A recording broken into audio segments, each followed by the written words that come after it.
তো সবাইকে আমার নতুন একটি ভিডিওতে স্বাগতম। তো আজকে আমরা দেখব যে সার্জিক্যাল পিন অথবা কেওআর কিভাবে ড্রিল মেশিং এর সাহায্যে বের করা হয়। তো আজকে এই ভিডিওর মাধ্যমে ড্রিল মেশিং এর সম্পূর্ণ ব্যবহার এবং ড্রিল মেশিং মানে চালানোর সম্পূর্ণ প্রসেস এই ভিডিওতে বর্ণনা করা থাকবে। তো ভিডিওটি না টেনে সম্পূর্ণ দেখার অনুরোধ রইল। তো এই সার্জিক্যাল পিনগুলো বের করার পূর্বে এখানে হেক্সিসল এবং গজ দিয়ে স্থানটি ভালোভাবে পরিষ্কার করতে হবে, যার ফলে এখান থেকে কোনো প্রকার ইনফেকশন না ছড়ায়। তো এখানে সার্জিক্যাল পিনগুলো বের করার পূর্বে ড্রেসিং করতে হচ্ছে এই জন্য, কারণ এখানে সার্জিক্যাল পিনগুলো বের করার পর এখানে দুটি ছিদ্র মানে থেকে যাবে 2-1 দিন যাবত। তো যদি এখানে ড্রেসিংটা ভালোভাবে না হয় তাহলে এখানে এই ময়লাগুলোই পরবর্তীতে ওই ছিদ্রের ভিতরে ঢুকে বড় ধরনের ইনফেকশন হতে পারে। তো পিনগুলি বের করার পূর্বে এই রোগীর এক্স-রের মাধ্যমে আমরা দেখে নেব এর সার্জিক্যাল পিনগুলো কি পজিশনে আছে। তো আমরা এক্স-রে ফিল্মের মাধ্যমে দেখতে পাচ্ছি সাধারণত এই রোগীর হিউমেরাস বোনটি মানে ভেঙে যায়।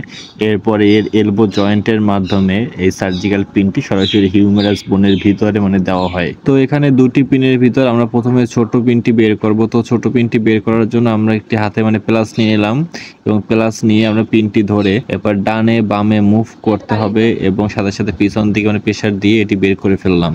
তো এখানে একটি কথা হলো যে সবসময় আসলে প্লাসের মাধ্যমে যে কেওয়ারগুলো মানে বের করা যাবে সেটা এরকম না। অনেক সময় আছে কেওয়ারগুলো মানে প্লাসের মাধ্যমে বের করা সম্ভব হয় না। তো সেই ক্ষেত্রে আমাদের অবশ্যই মানে ড্রিল মেশিনের ব্যবহার করতে হবে। তো আমাদের প্রথম যে পিনটি ছিল সেটি আমরা কিন্তু সহজেই প্লাসের মাধ্যমে মানে বের করতে পারলাম, কিন্তু পরবর্তী যে পিনটি সেটা আমরা অনেক মানে ট্রাই করতেছি, বাট এটা মানে প্লাসের মাধ্যমে বের করা যাচ্ছে না। এটার কারণ হলো প্রথমের পিনটি ছিল আমাদের কিছুটা মানে ছোট পরিমাণে, যেটা সহজেই আনা সম্ভব হয়েছে। আর পরবর্তী যে পিনটি এটা আসলে অনেক লং এবং একটি বড় পিন। তো এটা বড় পিন হওয়ার সাপেক্ষে সাধারণত এটা মানে বের হচ্ছে না। এটা বের করার জন্য আমাদের এখানে ড্রিল মেশিন ব্যবহার করতে হবে। তো এরপর বড় পিনটি বের করার জন্য আমি যে ড্রিল মেশিন হাতে নিয়ে নিলাম, এটার নাম হলো হ্যান্ড ড্রিল মেশিন। সাধারণত এটা হাতের দ্বারা চালিত করা হয়, এই জন্য এটার নাম হ্যান্ড ড্রিল মেশিন। তো এরপর এই ড্রিল মেশিন এর সামনের প্রান্ত যত আমরা মানে ডান দিকে ঘুরাবো তত সামনের মুখটি মানে খুলে যাবে। মুখটি খুলে যাওয়ার পরে এটি কেওয়ারের মাথায় স্থাপন করে আবার বাম দিকে মুভ করব। বাম দিকে মুভ করলে এর মাথাটি আটকে যাবে সামনের দিকে। তো সামনে যে কেওয়ারের মাথাটি আছে সেই কেওয়ারের মাথার সাথে আমাদের ড্রিল মেশিন এর মাথা আটকে যাবে।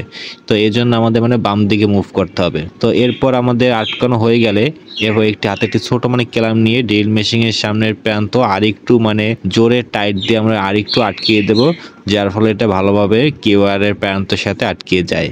তো আমাদের প্রথম প্রসেসের কাজ প্রায় সম্পন্ন। তো এরপর আমাদের ড্রিল মেশিনের হ্যান্ডেল বারটি মানে পিছন দিকে আস্তে আস্তে ঘোরাতে হবে। ঘুরালেই আস্তে আস্তে আমাদের এই পিনটি বের হয়ে আসবে। তো এখানে কোনোভাবেই কিন্তু আমাদের এই ড্রিল মেশিনের হ্যান্ডেল বারটি সামনের দিকে ঘোরানো যাবে না, কারণ সামনের দিকে ঘোরানো হয় যখন ড্রিল মেশিন দিয়ে মানে ছিদ্র করার কাজ করা হয় তখন সামনের দিকে ঘোরানো হয়।